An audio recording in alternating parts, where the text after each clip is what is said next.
there seems to be a pretty strong tier of wide receivers. You mentioned Justin Jefferson earlier in the podcast, CeeDee Lamb, Jamar Chase, Amon-Ra St. Brown, who has had another massive day here in week 18.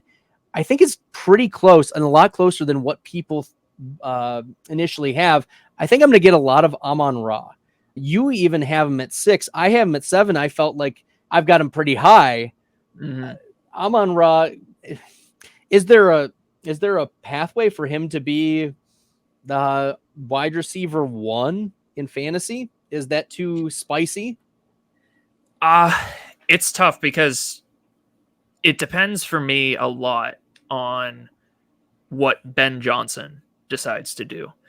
That made this exercise for me ranking Lions. It was just very challenging because of that uncertainty.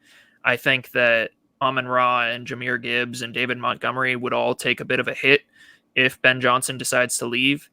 But I do think that Amon-Ra St. Brown is the kind of target earner and the profile that can post a Cooper Kupp-like season where he's just a slot machine and he's basically unguardable when you put a safety or a linebacker on him.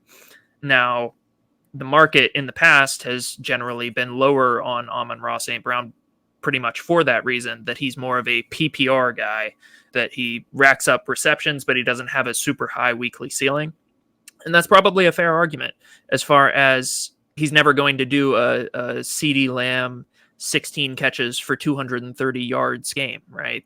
That's just not how his usage, his role would allow him to perform.